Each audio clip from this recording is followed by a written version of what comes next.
Hindi ako magrereklamo kung ito ang binigay ng Diyos na parusa. I deserve this. Nalulungkot lang ako. Hindi ko na kayo masisilayan ng anak ko. Napahagulhol ng iyak si Christian. Hinaplos-haplos ko ang kanyang pisngi. Huwag mong sabihin yan, Christian. Makakakita ka pa din. Magtiwala ka lang sa Diyos. Hinawakan ko ang magkabilang niyang pisngi. Hinagkan ko ang kanyang noo, pababa ng kanyang ilong at ang kanyang labi. Aalagaan kita hanggang sa gumaling ka. Hindi kita iiwan lalo at kailangan mo ng taong dadamay sa iyo. Hindi ko ginagawa ito dahil naaawa ko sa iyo. I'm doing this because napahinto ako ng pagsasalita nang may pumasok sa loob. Napalingon ako. Si Mabel kasama nito ang mga magulang ni Christian. What are you doing here?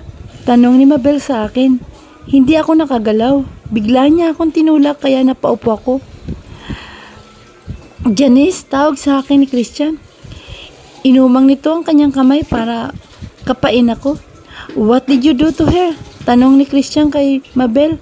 Itinayo ako ng daddy ni Christian. Wala siyang karapatan dito. Ako ang asawa mo. Christian, hindi siya. Singhal nito kay Christian. Ang sama ng tingin ni Mabel sa akin. Hindi ko din naman siya masisisi dahil siya naman ang asawa, hindi ako.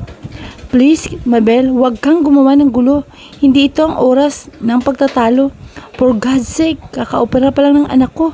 Nandito tayo para makita natin si Christian. Napatingin sa akin ang mami ni Christian. Awa ang nabanag ko sa mukha nito na ipinagtaka ko dahil ang alam ko, kinamumuhian niya ako. Naiintindihan ko naman na wala akong karapatan dito dahil hindi na ako ang asawa ni Christian. Tanging ang anak na lamang namin ang magdudugtong sa aming dalawa. Yun na lamang ang tanging pinanghawakan ko. Humihingi ako ng paumanhin sa inyo. Aalis na po ako. Sabi ko kahit ayoko pang umalis. Gusto kong ako ang mag-alaga kay Christian. Ang sakit ng wala na akong karapatan pa kay Christian dahil si Mabel na ang mas may karapatan. Siya ang asawa at hindi ako. Han, don't leave me please. Stay with me. Pakiusap nito sa akin. Gusto kong yakapin si Christian. Nakikita ko sa kanya ang paghihirap.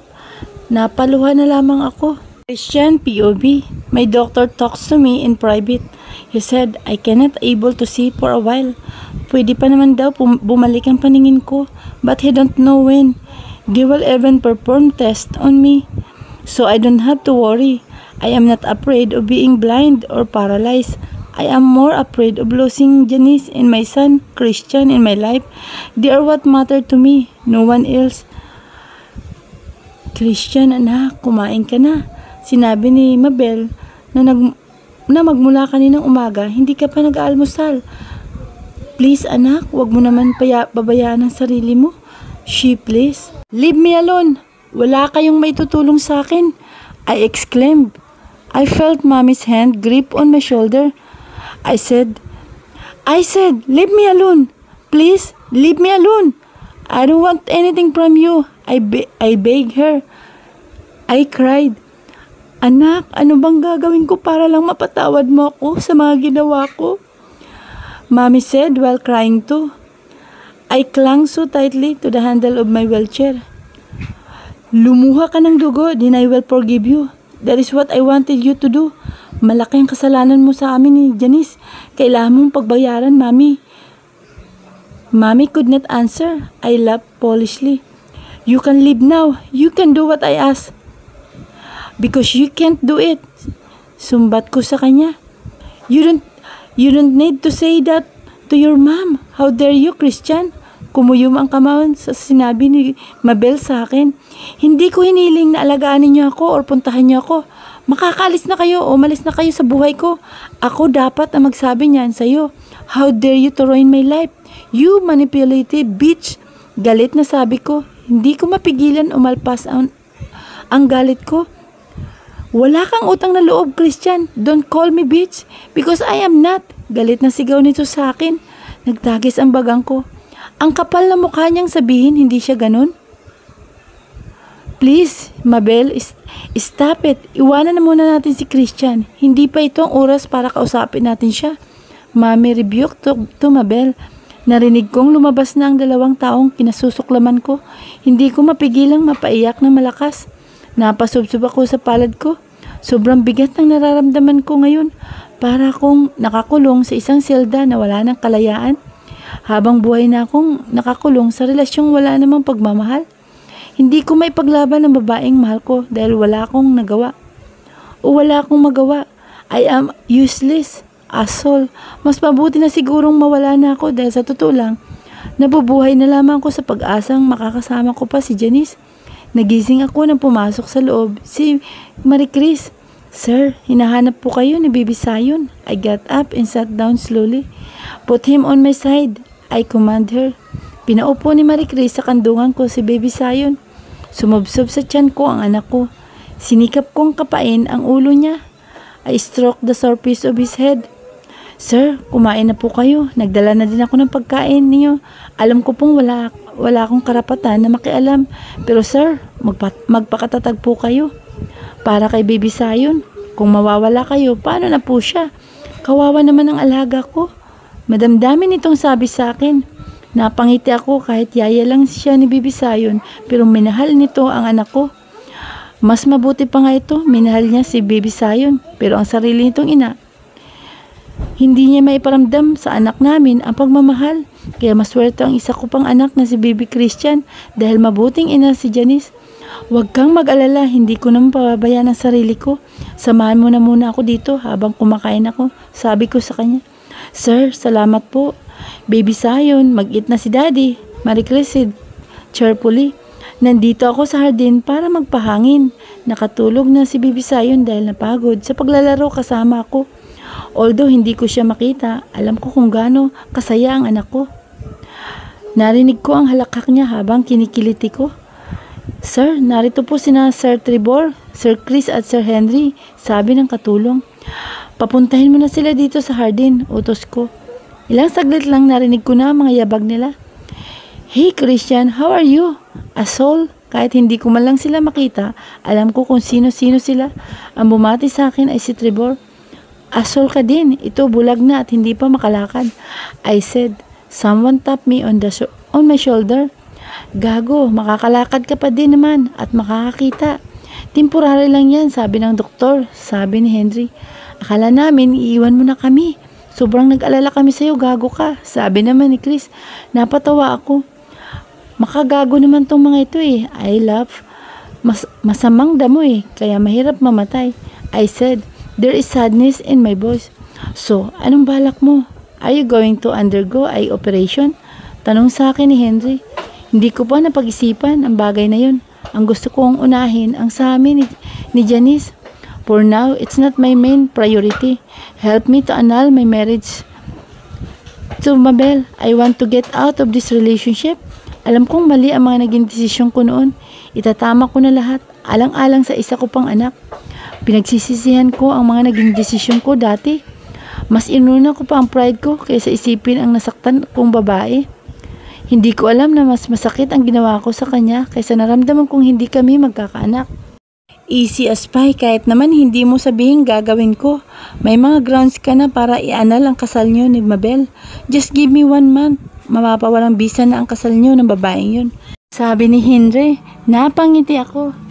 Tunay na talaga silang mga kaibigan kahit marami pa akong kasalanan. They're always there for me. Thank you, maasahan talaga ko kayo. Masayang sabi ko, we are your friends. You also help us in our problems with our spouses. So now, you need to help and we will take care of you. Tinapik ni Chris ang balikat ko. I am thankful that I have a loyal friend who is always ready to help me. Let's celebrate, sabi naman ni Trevor. Nagkatawanan kaming magkakaibigan. Janice POV. Nandito ako ngayon sa labas ng bahay nila Christian. Hindi ko magawang pumasok sa loob. Natatakot akong baka naroon sa loob si Mabel. Ayokong magpang-abot kaming dalawa. Alam kong hindi dapat ako nandito ngunit ginawa ko pa rin. Christian needs me. I will take care of him. I know the situation is difficult now. I don't know if Mabel cares for him. Namatan ko si Marie Chris na palabas ng gate. Sinalubong ko kaagad siya. Janice, buti na parito ka. Tamang-tama, wala ang amo kong babae. Umalis kanina. Hindi ko alam kung saan pupunta. Palagi namang wala yun. Iniiwan lang si Sir. Dapat siya ang nag-aalaga sa asawa niya. Kung sa bagay, ang alaga ko ngang si Baby Zion, hindi niya maalagaan. Si Sir pa kaya? Naawa nga kay Sir Christian. Napakalungkot niya. Nagkukulong lang siya sa silid. Nahabag ako sa ikinuwento ni Marie Chris. Napakawalang kwenta ng Mabel na yun. Paano niya maatim na hindi alagaan ang mag-ama niya? Lalo pa ngayon, kailangan siya ni Christian. Nasaan si Baby Zion? Tanong ko kay Marie Chris. Iniwan ko saglit sa playpen niya, sa playroom. Halika, siguradong matutuwa ang batang yun. Lagi niyang ibinabanggit ang pangalan mo. Pumasok na kami sa loob ng silid. Nakita kong seryoso ang mukha nitong nakatuon ang atensyon sa kinakalikot niyang laruan. Nakasalampak sa carpet floor. Zion, narito ang Mama Janice mo. Anunsyo nito. Napatinga lang bata. Napangiti siya nang makita niya ako. Tumayo ito at lumapit sa kinatatayuan ko. Iyanakap nito ang mga binti ko. Mama Janice. Mama, tuwang-tuwang sabi nito. Binuhat ko siya at hinagka ang magkabilang pisngi niya. Miss ko na ang puging bata na ito. Are you good boy to Yaya Marie Chris? Tanong ko kay Baby Zion. Yes, Mama. Janice, sagot nito. Napakabibong bata. Hinaplos ko ang buhok nito. Kahit mahigit isang taon pa lang, matalas na siyang magsalita. Iwan ko muna kayo dyan ha. Ipagluluto ko kayo ng merienda. Tumango ako. Lumabas na si Marie Chris. At naiwan kaming dalawa ni Baby Zion sa playroom. Dada, itinuro ni Baby Zion ang labas. Okay, we go to your daddy. But you have to behave and don't make noise, okay? Sabi ko. Tumango si Baby Zion. Hinagkan ko ang noo niya. We slowly opened the door and I peeked before I entered. I motioned for Baby Zion not to make any noise. I saw Christian lying on his big bed. I felt sorry for him. I laid Baby Zion on the other side of the bed. It looked at her daddy who was sleeping, and I adjusted Christian's blanket. I motioned for Baby Zion to be quiet. I arranged Christian's side table with clutter, and I also laid Baby Zion next to him. The child yawned as a sign that he was drowsy. He closed his eyes and fell asleep. I put pillows next to him to keep him from falling. Talagang mag-ama nga sila ni Baby Zion. Kamukha niya si Christian. Kahit din si Christian, Baby Christian ko. Kamukha niya. Lahat ng picture ni Christian nakuha niya. Napalingon ako nang pumasok sa loob ni Marie Chris. Nandito lang pala kayo. Akala ko kung saan na kayo pumuntang dalawa. Mahinang sabi ni Marie Chris. Nakatulog ng bata. Nag-aya kasi si Baby Zion dito sa daddy niya. Buti na lamang tulog pa. Hinila ko na si Marie Chris palabas ng silid ni Christian. I slowly closed the door. Nakakaawang itsura ng amo mo. Hindi ba inaalaga ng asawa niya? Tanong ko. Dapat nandito si Mabel. Siya dapat ang nag-aalaga. Hindi bang tao? Humaba ang nguso ni Marie Chris sa tanong ko. Nako, iyon. Hindi niya nga maalaga ng anak ni Sir. Si Sir pa kaya? Napailing si Marie Chris. Narinig ko nga kahapon na nagtatalo sila ng nanay niya at yung asawa. Hindi ko naman sinasadyang marinig. Ibibigay ko sana sa kanya ang gamot niya. Nabutan ko ang mami ni Sir at ang asawa niya na nag-uusap. Nakakasyak ang mga narinig ko mula sa bibig ni Sir. Malaki pa lang hinanakit niya sa sariling ina niya. Hindi ko nga maintindihan ano ang sinasabi ni Sir. Naniloko siya tapos pinaikot lang daw siya ng dalawa. Naawa nga ako dahil ang totoo, todo iyak ni Sir kahapon. Mas kailangan ako ni Sir Christian ngayon. Pero paano ko naman gagawin? Ang hirap ng sitwasyon namin ngayon. Alam mo bang may nalaman akong ikinabigla ko? Kaya pala naghiwalay sila dahil sa mami niya. May ginawang dalawang demonyita kaya nagkahiwalay silang mag-asawa. Yung unang asawa ha, nagtataka naman ako dahil bakit pinakasalan ni Sir si Ma'am Mabel hindi naman pala niya mahal ang babae. Alam mo, napaka masalimuot ang buhay ni Sir. Grabe, kaya ayoko na maging mayaman kagaya nila. Hindi naman masaya kahit simple lang ang buhay. Masaya naman ako sa pamilya ko. Marie Chris, alam kong naging magkaibigan tayo. Naikwento ko na ang ibang nangyari sa buhay ko, pero hindi ko pa sinasabi sa iyong lahat. Nagtataka niya akong tiningnan. Ano ibig mong sabihin? Mayroon ka pang hindi nasasabi sa akin? Nakakunot ang noon nito na nagtatanong. Tumango ako. Ako ang dating asawa ni Christian. Napaawang ang labi ni Marie Chris sa sinabi ko. Ikaw palang babaeng palaging bukang bibig ni Sir kapag nagtatalo sila ng asawa niya, sabi ni Marie Chris. Nalulungkot naman ako at nagkahiwalay kayo. Ngayong alam ko na kung sino ang mga taong sumira sa relasyon niyo. Nalulungkot ako para sa iyo, Janice. Hindi mo man lang nabigyan ng hustisya ang mga ginawa nila sa iyo. Yumakap siya sa akin. Napaluha ako dahil naalala ko na naman kung paano ako nasaktan noon. Bilib ako sa iyo sa kabila ng pinagdaanan mo. Naging matatag ka. Maswerte ang anak mong si Christian dahil minahal mo ang anak mo. Hindi kagaya ni Ma'am Mabel sa anak niya. Parang hindi niya nga anak eh. Natigilan ako sa sinabi ni Marie Chris. Wala talagang puso ang babaeng yun. Gusto ko alagaan si Christian at si Baby Zion pero hindi ko alam kung paano. Alam ko naman na wala akong karapatan dahil hindi na kami mag-asawa ni Christian pero kailangan niya ako ngayon. Gusto mo ba tulungan kita? Kapag wala yung bruhang asawa ni Sir, sasabihan kita. Umaliwalas ang mukha ko sa sinabi niya. Tika, alam ba ni Sir Christian na magkakilala kahit tayo? Tanong ni Marie Chris. Oo, nagulat nga ako dahil last time na nagpunta kami ng park, nandun siya kasama si Baby Zion. Hindi ko talaga ini-expected siyang ama ni Baby Zion. Napakalit talaga ng mundo. Si Christian pala, ang kinukwento mo sa akin na amo mo. Hindi ko pa din masabi na anak niya si Baby Christian. Napapangunahan ako ng takot. Natatakot kasi ako sa maring magawa ng mami ni Christian at ni Mabel. Kapag nalaman nilang may anak kami ni Christian, hinawakan ni Marie Chris ang kamay ko. Napakasama ng dalawa na yan. Huwag ka mag-alala. Maayos na yung lahat ng ito. She fought my back.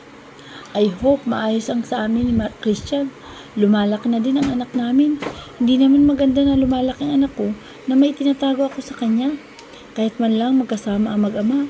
Ang sa amin ni Christian, hindi ko hiniling na maayos pa. Maayos nyo din ang relasyon nyo. Sa totoo naman kayo na nagmamahalang dalawa. Tutulungan kitang makasama ang taong mahal mo. Well, kahit palihim lang, diba? Para lang nasa teleserye ng peg natin. Napatawa ko sa sinabi ni Marie Chris.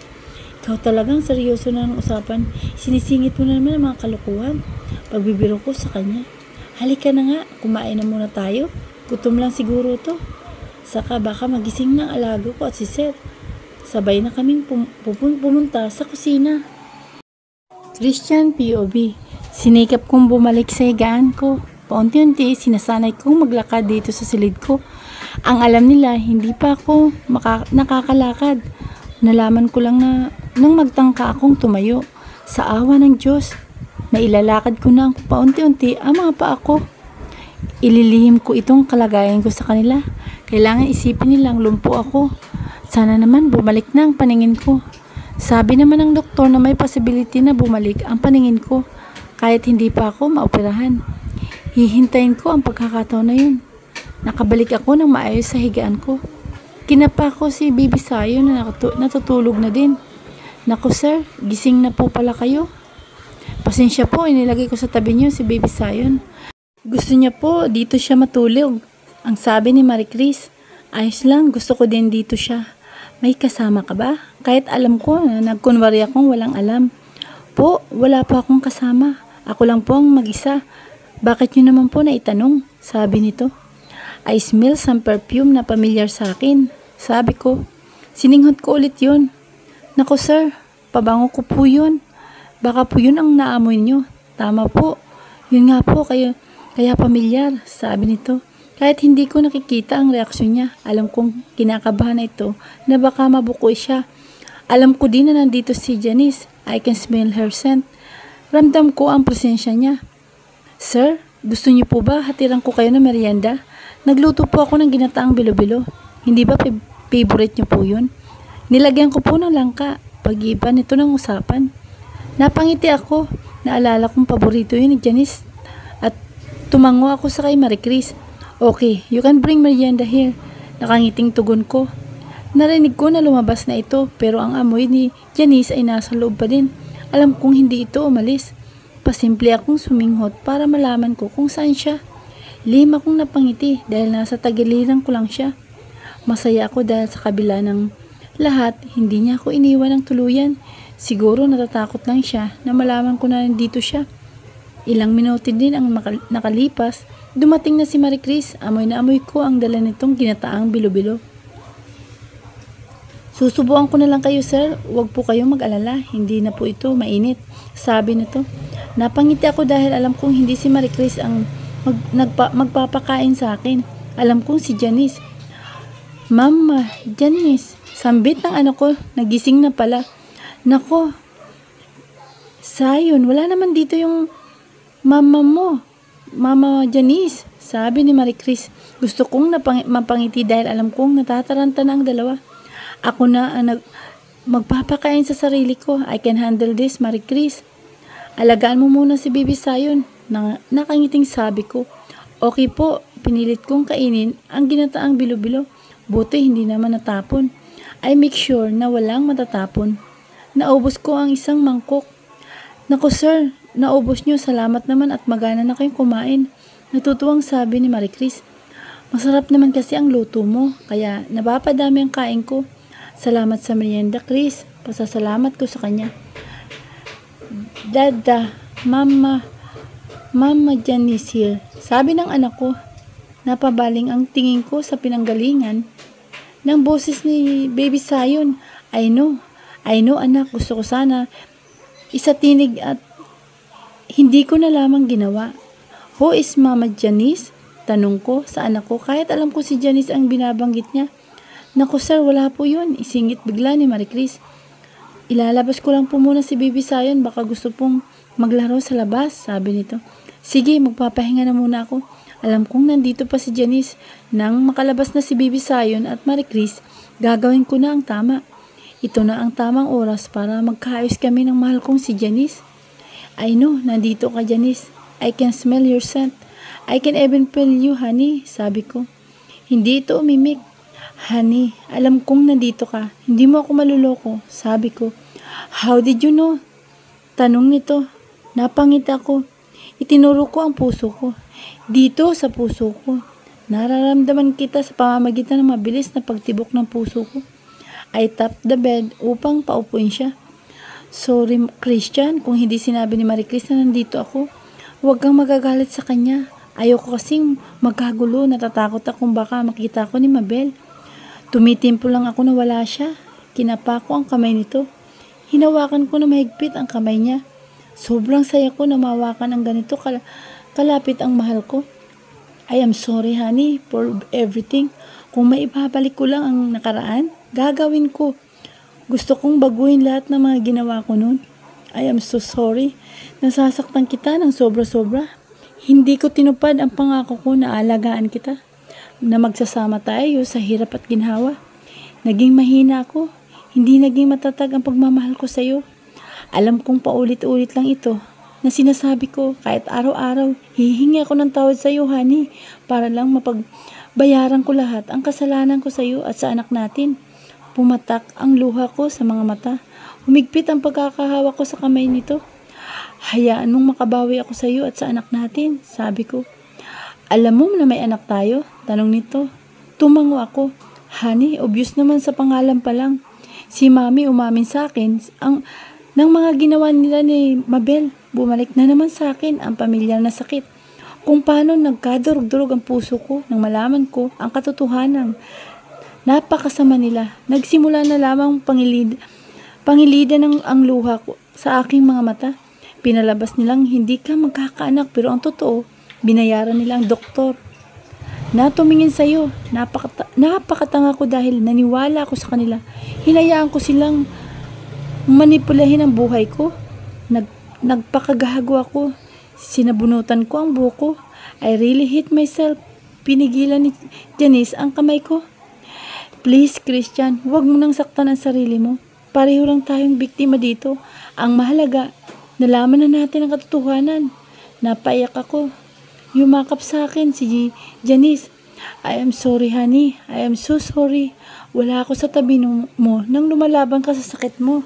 Sana mapatawad mo ako sa lahat ng kasalanan ko. Mahal na mahal kita. Hindi ka nawala sa puso ko. Napasubsob ako sa kanyang dibdib habang humahagulhol. Hinaplos ni Janice ang pisngi ko. Matagal na kitang pinatawad, Christian. Ayoko lang kasi na magkagulo kaya hindi ko sinasabi sa iyo ang sitwasyon ko noon. Sa abot ng makakaya ko, aalagaan kita. Kahit na ba mali itong pagpunta ko dito. Wala akong pakialam basta maalagaan lang kita, Christian. Kahit hindi naging maganda ang paghihiwalay natin dati, aaminin kong mahal na mahal pa din kita, Christian. Hindi ka din nawala sa puso ko. Oo, nagalit ako sa'yo noon. Siguro, natural na reaksyon ng taong nasaktan yun. Kaya ako nasasabing hindi na kita mahal. Pero sa tuwing tinitingnan ko ang anak nating ay hindi ko maiwasan na maalala ka. Alam kong mali ito dahil hindi na tayo mag-asawa. Sabi nito, aayusin ko lahat ng pagkakamali ko. Ibabalik ko lahat sa dati. Bigyan mo lang ako ng panahon. Sa ngayon, ayos na munang ganito tayo. Oo, mali ito, pero para sa akin, tama ito dahil mahal kita. Hindi ko kayang pigilan pang nararamdaman ko para sa'yo. Mahigpit kong niyakap si Janice.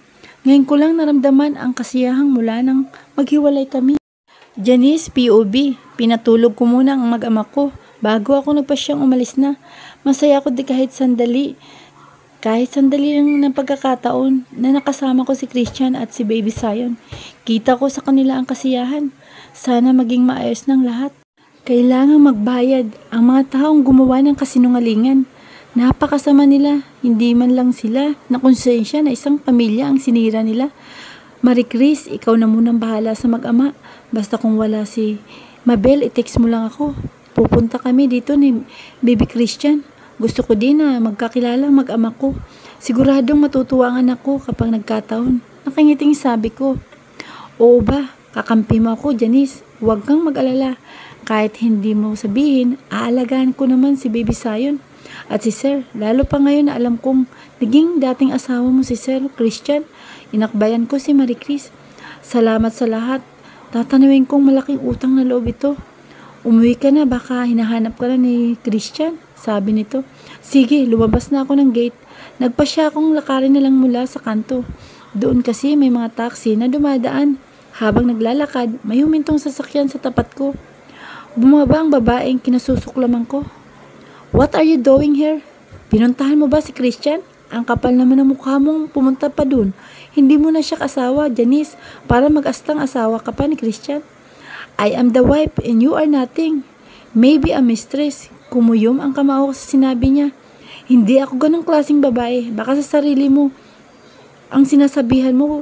Mabel, ikaw ang makapal ang mukha dahil may mukha ka pang humarap sa amin ni Christian sa kabila ng ginawa niyo sa amin. Alam ko nang totoo, kaya pagbabayaran yung lahat ng ito. Sasampalin niya sana ako, ngunit hinuli ko ang kamay niya. Umigkas ang palad ko sa pisngi nito. Isa pang sampal ang pinakawalan ko. Napabaling ang mukha nito. Nasapoy nito ang pisngi. Halos mag-apoy ang mata nito sa galit. How dare you to slap me, you bitch? Sasampalin niya sana ako pero inumang ko ang kamao ko. Sige, subukan mo. Baka hindi lang sampal ang magawa ko sa'yo. Napatras ito dahil nakaumang ang kamao para suntukin siya. Kabayaran yan sa lahat-lahat ng ginawa niyo sa akin. At kay Christian, wala pa yan sa kalahati, Mabel. Kulang pa nga yan. Hindi ko alam kung may konsensya pa kayo. Ikaw ang bitch, hindi ako. Halos magpuyo sa galit ang dibdib ko. Napakuyom ako ng kamao. You are going to pay this all. Janice, you don't know kung anong kaya kong gawin. Nagmadali itong pumasok sa sakyan nito. Christian, POB. Napapakita ko dahil nasilaw ako sa liwanag. Napatakip ako sa mata ko. Bigla akong napabalikwas. Nakakakita na ako ng konti at naaninag ko ang tao. My God! Dahan-dahan kong idinilat ang mga mata ko. Nag-adjust sa liwanag ang mga mata ko, kaya nasilaw pa ako ng kaunti. Nang makarecover na ang mga mata ko, unti-unti ko nakita ang nasa paligid ko. Nangilid ang luha ko. Diyos ko, salamat po. Nakakakita na ako. Bumukas ang pinto. Si Mabel ang pumasok. Good morning, Christian. Bati nito. Kailangan kong ilihim muna na nakakita na ako, lalo na kay Mabel. Napangiti ako ng lihim dahil may plano ako. Anong kailangan mo? Umupo ito sa tabi ko.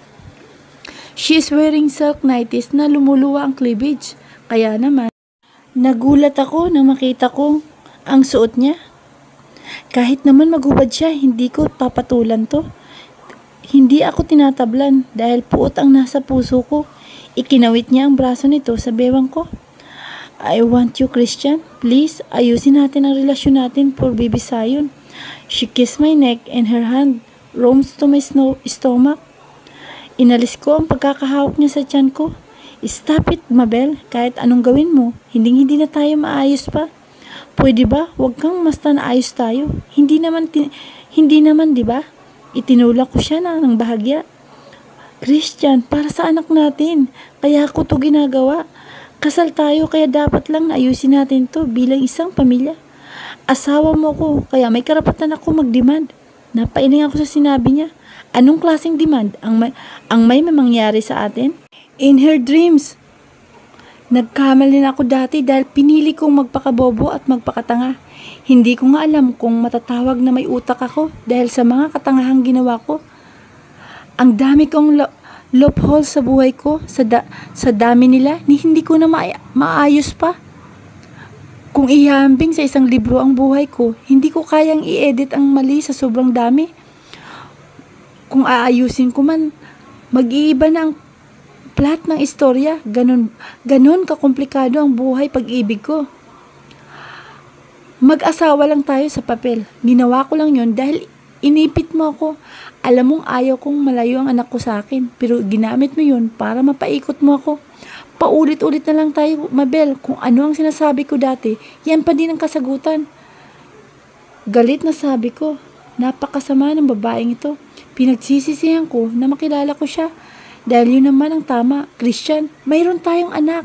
Kaya dapat lang na maging buo tayo bilang isang pamilya. Sa ayaw at sa gusto mo, hindi na tayo maghihiwalay. Sabi nito, humigting ang pangako. Gustong-gusto ko nang sampalin ang babaeng ito. Nagtitimpil ako sa hindi pa ito ang tamang oras. Hindi niya dapat malaman na nakakalakad at nakakakita na ako. Ayokong gumawa ng paraan ang babaeng ito para mapaikot na naman ako. Pues ako naman ngayon ang magpapaikot sa kanya. Lintik lang ang walang ganti. Kumuyom ang kamao ko. She wants a game, I will give it to her. Lumabas na ng silid ko si Mabel. Napatingin ako sa pintong sumarado. Napangiti ako dahil malinaw na akong nakakakita. I need to hide my situation. I am sorry, Janice, kung pati sa'yo ililihim ko ang totoo. Kailangan kong munang mag-ingat para sa kaligtasan ng anak ko at ni Janice. Habang hinihintay ko si Henry sa my garden, pasimple kong tinitingnan ang paligid. Akala ko hindi ko na makikita pa ang nasa paligid ko. Hindi naman ako natatakot, mabulag or malumpo. Tinatanggap ko lahat ng parusa sa akin ng Diyos dahil nakagawa ko ng malaking kasalanan sa mahal kong si Janice. Kabayaran na din ito sa nagawa ko sa kanya. Nagpapaalalay pa din ako kay Marie Chris kahit na kaya ko at inililihim ko na nakakikita na ako malibang kay baby Zion. Tabi kaming natulog kagabi. Bago ito natulog, nilaro ko muna ito. Tuwang-tuwa ito kaya napasarap ang tulog ng anak ko. I love baby Zion as well as baby Christian. Sila ang kaligayahan ko, pati na din si Janice. Lumalaban ako sa mundo dahil sa kanila. Sila ang buhay ko. Christian, tawag sa akin Henry. Napangiti ako. Kasama nito sila Chris at Trevor. Iniabot sa akin ni Henry ang isang brown envelope. Asol, paano makukuha yan ni Christian na envelope na yan? Hindi naman siya nakakakita pa. Sira ulo to, sabi ni Trevor kay Henry.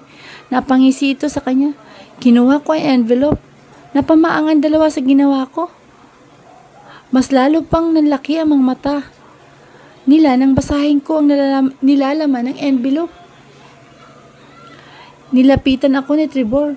Sa kanya ako binatukan, kaya napayuko ako. What the? Bakit mo ako binatukan? Baka maalog ulit ang ulo ko. Mawala na naman ang paningin ko. Gago to. Reklamo ko sa ginawang pambabatok sa akin ni Trevor. Sira ulo ka, bakit hindi mo sinabing nakakakita ka na? Mukha kaming tanga. Awang-awa sa kalagayan mong siraulo ka. Biglang tinakpan ni Henry ang bunganga ni Chris. Will you shut up, Chris? Walang dapat makaalam na maliban sa atin na si Christian ay makakakita na. Let's pretend he's still blind and can't walk. Nakatingin ang dalawa kay Henry. Amis na amis. Okay, so anong plano? Mahinang sabi ni Trevor sa akin. Hindi ko din alam magiging plano ko. Ang gusto ko lang, paikutin sa palad ko si Mabel hanggang sa magsawa na siya sa akin at siya na mismo ang lalayo. Nagkibit ng balikat lang ako. Napataas ang kilay si Trevor sa ginawa ko. So you mean, ganito lang kunwari, hindi ka makakalakad. Tapos, hindi nakakakita pa. Pagmumukhain mong tanga ang mga tao dito. Ganun ba ang gusto mong mangyari? Tanong ni Trevor na halos kumulot na ang buhok niya sa sobrang curious niya sa ginagawa ko. Gago, hindi mo ba nagigets ang gustong mangyari ni Christian? Minsan hindi ko alam kung nasan ang utak mo, Trevor. Masyado ko nang kasing in love sa asawa mo, kaya pati pag-a-analyze ng mga pangyayari ay hindi mo magawa. Sabi ni Chris, the asshole. Gago ka din, akala mo naman hindi ka patay na patay sa asawa mo. Maka-analyze ka naman. Pumagitna na si Henry sa dalawa na nagkakapikunan na, mga siraulo din eh. Will you both shut up? We're here to do a plan, not to fight each other. I have gathered some evidence against Mabel. You don't believe me. Napahinto si Henry sa pagsasalita. Tiningnan niya ako ng matiim. Did you two had sex? Umiling ako. Huling sex namin ay noong kay Baby Sayon pa. Pagkatapos wala na. Sobra ang pagsisisi ko nun kung bakit nagawa kong lokohin si Janice dahil lang sa kasinungalingang pinaniwalaan ko. Hindi kami nagtatabi sa higaan. She tried to seduce me even before but hindi na ako tanga para mapaikot na naman niya ako. And kahapon, she tried it again but I refused. Alam ko naman kung anong gusto niya. She wants to get pregnant again so I can't able to get out of this fucking relationship. I'm not that stupid anymore. I have learned my lesson now, but it's really hard to put things into places. Sabi ko, inakbayan ako ni Henry. So, that's the cue. Napakunot kaming tatlo, nila Chris, Trevor, sa sinabi ni Henry. Here, read this. You will find out what I am talking about. Binigay niya sa akin ang isang papel. Binasa ko yun. Napaawang ang labi ko. Napatingin ako kay Henry na nanlaki ang mga mata. Janice, POV, kumusta na kaya mag-ama? Kumain na kaya sila? Hay, ano ba yan? Hindi ako mapakali dahil iniisip ko ang dalawa. Hindi naman ako pwedeng magpunta doon dahil nag-text sa akin si Marie Chris na nasa bahay si Mabel at ang mami ni Christian. Ayoko naman na magkagulo kung magkita kami doon. Lalo nung last time na nagpunta ako doon. Natakot ako sa pagbabanta ni Mabel sa akin. Mukha lang akong matapang pero sa kaloob-looban ko, natatakot ako para sa kaligtasan ng anak ko at ni Christian. Kaya hanggang maaari, hindi pwedeng mag-cross ang landas namin. Tama na yung nasampal ko siya bilang ganti sa ginawa nila sa akin. Pero sa tutuusin, kulang pa nga yun. Napakasama nila bakit pinahintulutan ng Diyos na maging masaya mga katulad ni Mabel. Minsan nakakatampo din ng Diyos para bang may kinikilingan siya. Sa totoo lang, wala akong ginagawang masama. Kung hindi mahalin si Christian, hindi ako naging masamang tagasunod ng Diyos. Pero ako yung binigyan niya ng mabigat na pagsubok sa buhay.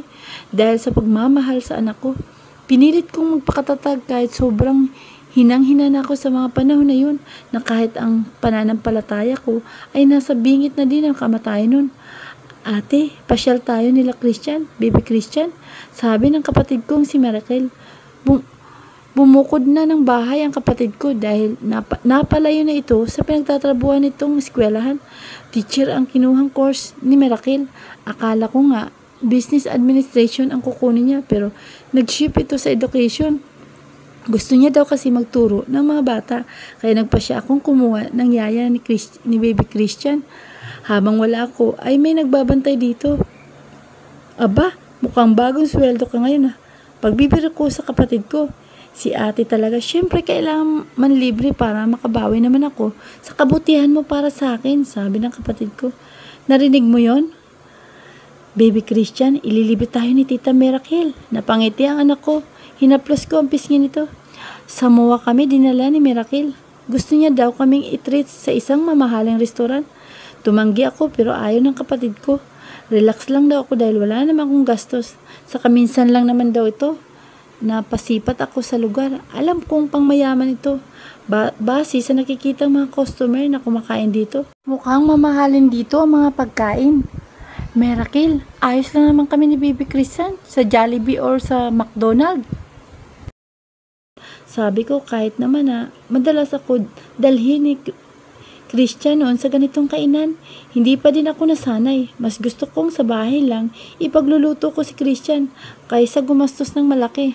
Kung hindi naman ako satisfied sa kinain ko, gusto kong maging practical sa buhay. Ate, minsan lang to. Kaya sulitin na natin ang pagkakataong ito. Hindi na mauulit pa ito. Napatawa ang kapatid ko. Talagang hindi na mauulit. Ayokong gumastos ka sa akin. Mag-ipon ka para sa sarili mo. Paninirmon ko sa kapatid ko. Minsan kasi, hindi ito mapigilang gumastos. Nag-iipon ako ate. Sobra ko lang ito sa sweldo ko. Kaya ito, naililibre ko kayo ni Baby Christian. Nakangiting sabi ng kapatid ko. Naupo na kami sa table na pinareserve ng kapatid ko. Nag-request ako ng baby chair. Buti naman mayroon sila. Pinaupo ko doon si Baby Christian. Binigyan kami ng menu ng waiter. Ang ibang food na nakalagay sa menu ay pamilyar sa akin. In-order ko ang laging in-order sa akin ni Christian para sa akin. Ang filet mignon and mushroom wine sauce. May nakita din akong food para kay Christian. Umalis na ang waiter nang makuha na ang mga order namin. Wow, ate, papili-pili mignon ka pa ha. Mabubutas ang bulsa ko. Natatawang sabi ni Miracle. Napairap ako sa kapatid ko. Aba, sabi mo ilibre mo ito at minsan lang, sinusulit ko na. Nagkatawanan kami ng kapatid ko sa biro ko. Nakikitawa na din si Baby Christian sa amin. Nang matapos namin ang nakakabiting pagkain namin, dahil hindi ako nabusog, ang liit ng serving nila pero grabe ang mahal ng price ng bawat serving. Nakakahinayang kung sana nag-Jollibee na lang kami, aba busog pa kami. Tatayo na sana ako nang mahagip ng tingin ko ang isang babae na may kasamang lalaki. Hindi maalis-alis ang mata ko kay Mabel. She is with someone, hindi si Christian kung hindi ibang lalaki. Magkahawak kami sila na para bang may relasyon ng dalawa. Hinagkan ng lalaki ang kamay ni Mabel. Nanlaki ang mga mata ko nang hinalikan ng lalaki si Mabel. Ate, tayo na. Sino bang tinitingnan mo dyan? Napatingin din si Miracle sa tinitingnan ko. Nanlaki din ang mga mata ng kapatid ko. Oh my God! Is that Mabel, yung asawang bago ni Christian? The Asol? Napatakip ng bibig si Miracle. My God, hindi na nahiya na dito pa maghalikan. May asawa siyang tao. Napalakas ang boses ni Miracle. Kaya tinakpan ko ang bibig niya. Napabaling ang tingin nila Mabel sa kinatatayuan namin. Gulat ang rumihistro sa mukha nito. Hinila ko na agad si Miracle kahit buhat-buhat ko pa si Baby Christian. Nagmamadali kaming umalis sa restaurant na yun. Pagkalabas namin ng mall, halos ang puso ko ay parang lalabas na sa dibdib ko sa sobrang lakas ng kambol. Ate, bakit bigla na lang tayong umalis doon? Dapat kinukumpronta natin. Aba, dapat malaman ni Kuya Christian. The Asol, ito ang asawa niya. Nangangaliwa biglang napangiwi ito dahil parang may naalala. Well, gawain din pala niya yun. Hayaan mo na nga ang dalawang yun. Maglokohan na lang sila. Total, parehas lang sila, manloloko. Galit na sabi nito. Sinamaan ko ito ng tingin. Totoo naman ate, hindi ba? Niloko ka niya. Ipinagpalit ka lang sa Mabel na yun. Tapos ngayon, gustong bumalik sa'yo. Paano pa siya makakabalik kung kasal naman siya? Aba, gagawin kang kabit niya. Ganun ba? Napapailing ang kapatid ko. May punto naman siya doon. Mahirap nang ayusin pa ang sa amin ni Christian. Ang mahalaga lang naman ay ang para sa anak na lang namin. Kahit na ba, nag-aminan kami, mahal pa rin namin ang isa't isa. Hinaplos ni Miracle ang likod ko. Nang mapansin niya ang pananahimik ko. Sorry ate, na-carried away lang ako sa nakita ko. I really hate that guy who are a cheater. Kung magmamahal ako sa isang lalaki, ako lang ang mamahalin, wala nang iba.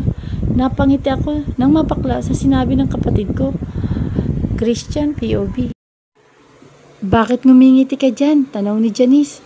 Masaya lang ako dahil kasama ko kayo ni Baby Christian. Kung nakikita ko nga lang ba kayo, ngayon mas masaya ako lalo. Nakita kong nalungkot ang mukha ni Janice. Hinaplos niya ang pisngi ko. Huwag kang mag-alala, makakakita ka pa rin naman ah. Bakit? Hindi mo subukang mangibang bansa at doon ka magpatingin ng mata mo. Masigit, mas high-tech ang mga kagamitan doon. Kayang-kaya mo namang gumastos sa pagpapa-opera. Nakangiting sabi nito. I'll do that, but for now, I want to spend my time with you and baby Christian. Kung maibabalik ko lang ba ang panahon, gagawin ko. Gusto kong baguhin lahat ng mga nagawa kong pagkakamali noon. Gagawin ko. Naging mahina ako sa lahat ng pagsubok sa buhay namin ni Janice. Naging sunod-sunuran ako sa lahat ng kagustuhan nila Ma'am at Mabel. Wala silang mga puso. Pinaikot nila ako sa mga palad nila. Hanggang sa huli, ginago pa din nila ako. Magiging maayos din ang lahat, Christian. Ang mahalaga, nakakasama mo na ang dalawa mo anak. Yun naman ang mahalaga, di ba? Huwag na muna natin pag-usapan ang sa atin. Alam kong mahirap ang sitwasyon natin. Pero kung tayo pa din ang itinadhana ng Diyos sa huli, magiging tayo pa din. Kahit na ba against all odds ang pig ng buhay ng pag-ibig natin? Nakangiting sabi ni Janice. Kunwari, inabot ko ang pisngi nito. I miss caressing her face. I always does. Whenever I want to feel her. Kapag pagod sa trabaho, itong lagi kong ginagawa. Inilapit ni Janice ang pisngi niya at hinagkan niya ang kamay ko. I love you, honey. Palagi kong sasabihin ito dahil lagi ka dito sa puso ko. Madamdamin kong saad. Mahal din kita, Christian, pero i-priority muna natin ang mga bata bago ang sarili natin. Sabi nito, hinawakan niya ang mga kamay ko. Tumango ako bilang pagsang-ayon. Aayusin ko lang ang mga gusto na ginawa ko. Haharapin ko naman ang pamilya ko, si Janice at si baby Christian. Buti nakauwi ng dalawa bago dumating si Mabel. Napansin ko siya na balisa at parang may iniindang problema. Hindi niya alam na nakikita ko siya ngayon. I put a CCTV sa silid nito. Kailangan kong i-monitor ang bawat galaw ng babaeng ito. Tama si Henry, napalagyan ko ng CCTV at i-wiretap ang telepono nito. I need more evidence para mapawalang bisa ang kasal namin. Mas madami, mas maganda. May tinawagan ito sa telepon and ini-on ko ang wiretapping device ko. Napangisi ako. Halos mag-igting ang pangako sa narinig ko. Matagal na pala ako nito niloloko. Kumuyom ang kamao ko. Let's see, gusto niya ng laro? Pues, pagbibigyan ko siya. I will ruin your life, Mabel, together with that man. Malintik lang, walang ganti. Napatay ako sa upuan. Saktong naglakad ako, pumasok si Marie Chris sa silid ko. Napatulala ito nung makita niyang nakakalakad na ako. Sir, nakakalakad na kayo at nakakakita? Diyos ko, matutuwa nito si Janice. Tuwang-tuwang sabi nito. Makikiusap sana ako sa iyo, Marie Chris, na wag mong sasabihin muna kay Janice na nakakalakad at nakakakita na ako. Nawala ang ngiti sa labi ni Marie Chris. Nagtataka niya akong tiningnan. Bakit po, sir? Isusurprise niyo po ba si Janice? Tumango ako habang nakangiti. Sige, sir, agree ako dyan. Salamat naman sa Diyos at nakakakita na po kayo at nakakalakad. Lagi ko nga pong pinagdadasal sa Diyos yan. Pinakinggan niya rin ang dasal ko, sabi nito. Sana hindi mo din mabanggit ito kay Mabel. Gusto kong isipin niyang bulag at baldado ako. Wala siyang malalaman na kahit ano. Tumango si Marie Chris. Makakaasa kayo, sir. So the pretender po ako ngayon. Natatawa ako sa biro nito. And I nodded. Salamat, Marie Chris, sa lahat. Salamat din dahil ikaw ang naging daan sa pagkikitang muli namin ni Janice. Nakangiting sabi ko. Wala po yun, sir. Mahalaga ngayon. Magkakasama na kayo. Sana maayos ng lahat. Magiging happy family na po kayo. Sabi nito, I wish so. Tumawag si Mami para anyayahan kami ni Mabel sa isang hapunan. Kahit ayoko, pumayag na din ako. Isinama ko ang anak kong si Baby Zion at si Marie Chris. Kailangan ko siya para maging totoo ang pagpapanggap kong bulag at baldado pa din ako. Salamat naman anak at pumayag ka sa paanyaya ko. Matagal na din mula nang magsalo-salo tayo. Gusto ko sanang mapairap sa mami ko. Hindi ko na magawa, baka mabuko pa kung nakakikita na ako.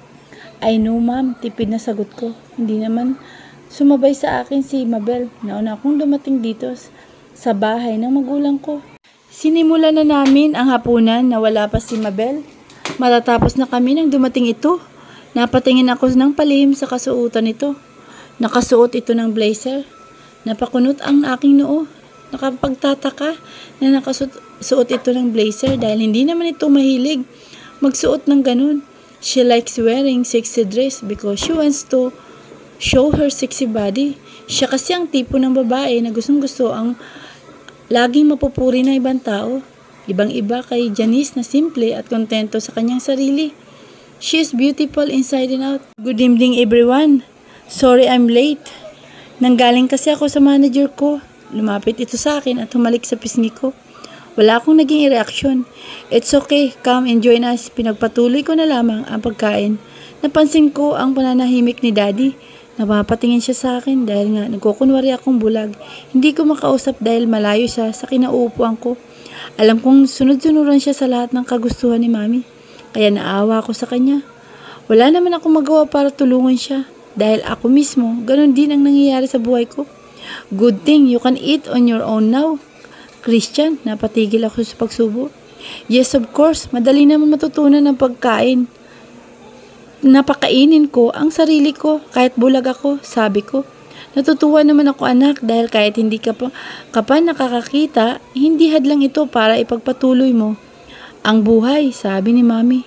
Dahil kailangan ako ni Baby Sayon at may mga taong naghihintay at nagmamal sa akin. Sila ang pinaghugutan ko ng lakas para ipagpatuloy ang buhay ko. Dahil kung hindi ko gagawin yon, bakit matagal na akong sumuko? Natahimik sila sa sinabi ko. Si Janice na naman ba yan? My God, Christian, wala na kayo but still siya pa din? Napatayo ito at binagsak sa ibabaw ng lamesa ang kanyang dalawang kamay. Kaya naglikha ng ingay yun. Buti na lamang nasasala si Baby Sayon at Marie Chris. Mag-iiyak kasi ang anak ko kapag nakarinig ng ingay o sumisigaw. Nanatili lang ako walang emosyon. Mabel, pwede ba? Huwag kang sumigaw. Nandito tayo para magsalo-salo ng tahimik. Pwede bang kalimutan niyo muna ang hiwaan niyong dalawa? Nagtagis ang bagang ko sa sinabi ni Mami. Gusto niya bang magkaayos pa kami ng babaeng ito? Kalimutan na lamang ang mga ginawa nila sa buhay ko. I want to go home now, biglang sabi ko.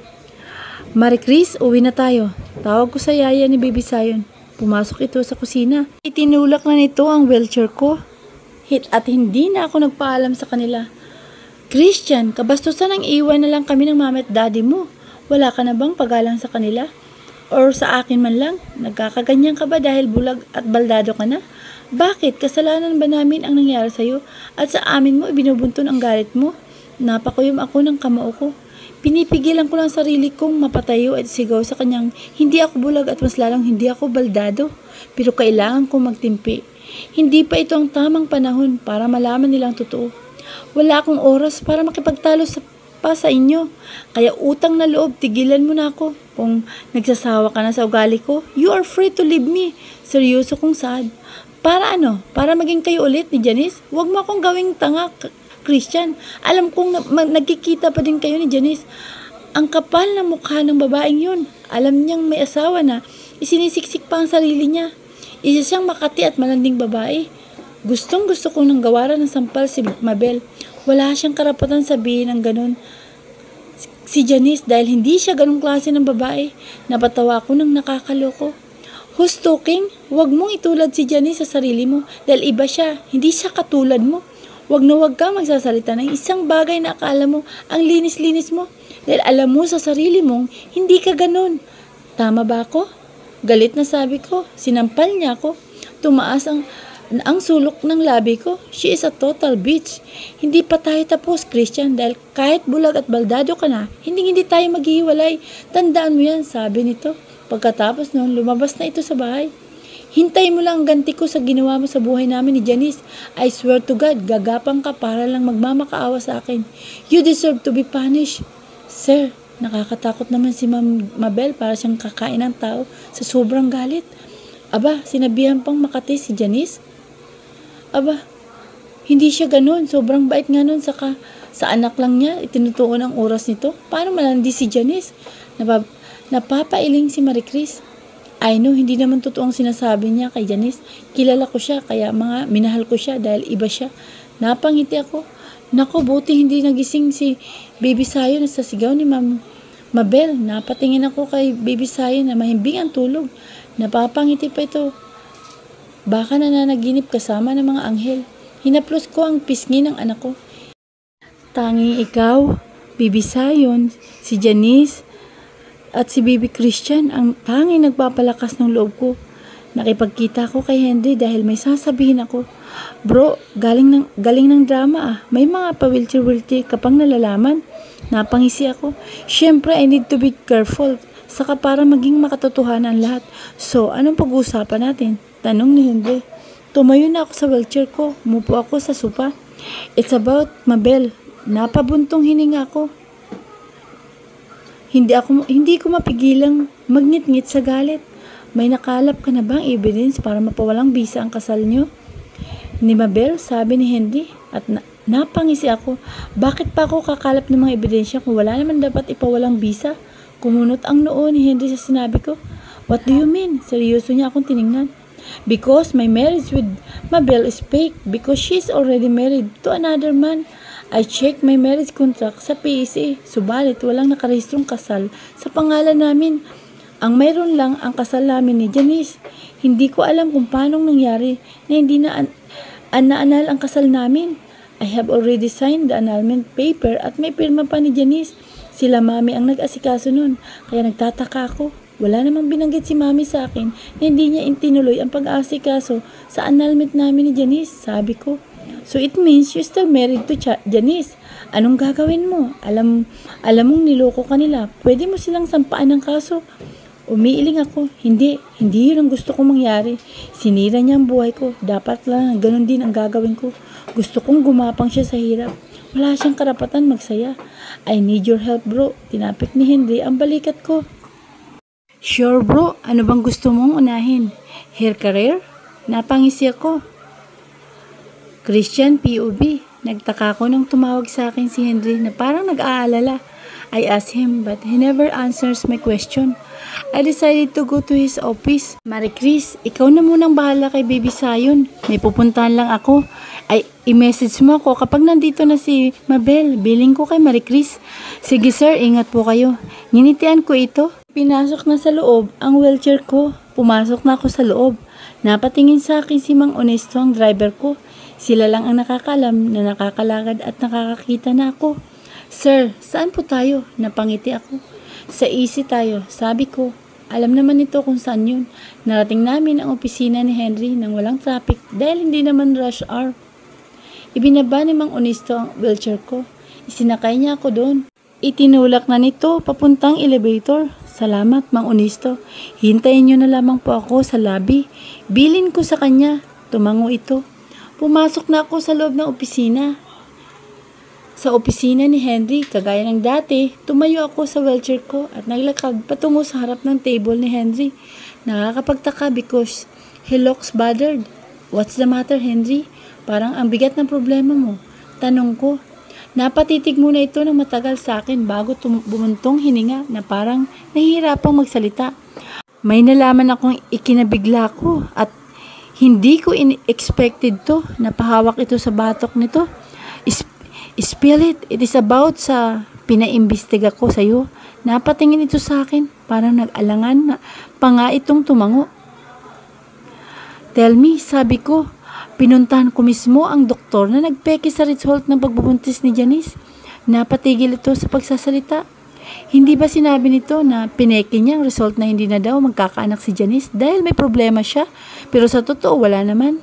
I already know of that. Umiling si Henry. It's not only that. My God, hindi talaga ako makapaniwala sa ginawa ni Mabel at ng mami mo. Nakakasuklam ang ginawa nila. My God, napakunot ako ng noo sa inakto ni Henry. Henry, could you please tell me? Huwag ka namang mambitin. Nainis na ako. Hindi mapakali si Henry. Palakad-lakad ito na parang balisang-balisa. The doctor confesses to something. Siya ang nagpaanak kay Mabel. Do you remember the time na buntis si Mabel? Nakabang napansin nang sabihin niyang she's 2 months pregnant? Tanong ni Henry. Naalala ko noon na bago ko nabuntis si Mabel, hindi ko maalala na may nangyari sa amin. I was drunk dahil nga sa nalaman ko na hindi magkakaanak si Janice. Sobrang sama ng loob ko at the time. Hindi ko na naisip na mas nasaktan ko si Janice. I remember sinabi sa akin ni Mabel na buntis siya dahil nagbunga ang isang gabi na may nangyari sa amin. I was inebriated at the time. Then, she informed me she was 2 months pregnant. Kwento ko, no, she is lying. Buntis na talaga siya nang sinabi niya sa'yo. Nagdadalang tao siya. 3 months na ang tiyan nito. Hindi mo ba nahalata? Umiling ako. Wala kasi akong oras para tingnan ko pa kung ilang buwan ang tiyan ni Mabel. Hindi ko pa nga nasasamaan ito sa pagpapacheck up dahil nga sobrang lungkot ko. Dahil kahit naghiwalay kami ni Janice noon, siya pa din ang mahal ko. Nung nanganak si Mabel, wala ako sa ospital. Hindi ko nga alam na nanganak na siya. Wala akong ideya that time kung kailan ang due date niya, sabi ko. Not only that, anak mo talaga si Baby Sayon. Kumunot ang noo ko. Yes, he is, without a doubt. My son, pagkumpirma ko. Natawa si Henry sa akin. Mas lalong nagbuhol sa kunot ang noo ko dahil sa pagtawa niya nang nakakaloko. No, hindi mo na-gets ang sinabi ko. Buntis na talaga siya ng 3 buwan nang sabihin niyang buntis siya ng 2 buwan. Kumuyom ang kamao ko. Paano nangyari na anak ko si Baby Sayon kung hindi naman ako ang ama ng anak ni Mabel? Bumangon sa dibdib ko ang galit. Nilinlang nila ako. Anak nyo, si Baby Sayon, ni Janice. Naintindihan mo ba? Nanlaki ang mata ko sa sinabi ni Henry. Nanghina ang mga tuhod ko. Napahawak ako sa lamesa. Pag-aalala ang rumistro sa mukha ni Henry. Halos manginig sa galit ang buo kong katawan. Paano nila nagawa sa amin to? Napakademonyo nila. Paano? Paanong naging anak namin ni Janice si Baby Sayon? Nangilid ang luha ko. Kambal ang anak nyo ni Janice, kasabwat ang doktor na yun. Pinalabas na isa lang ang anak nyo ni Janice. Naunang nanganak si Mabel, 2 buwan bago ang panganganak ni Janice. Hindi mo ba napansin na hindi nagpapakita si Mabel sa iyo ng ilang buwan dahil malalaman mong nakapanganak na siya? Pinutol ko ang sasabihin ni Henry. May alam ba si Mami dito? Umaasa akong walang alam si Mami dito dahil kung mayroon, baka kalimutan ko siyang naging ina ko siya. Halos gumuho ang mundo ko nang tumango si Henry. Your mother is well aware of this. Everything magmula sa kasinungalingan nila sa pagpapalabas nilang hindi magkakaanak si Janice hanggang sa plano nilang kunin ang anak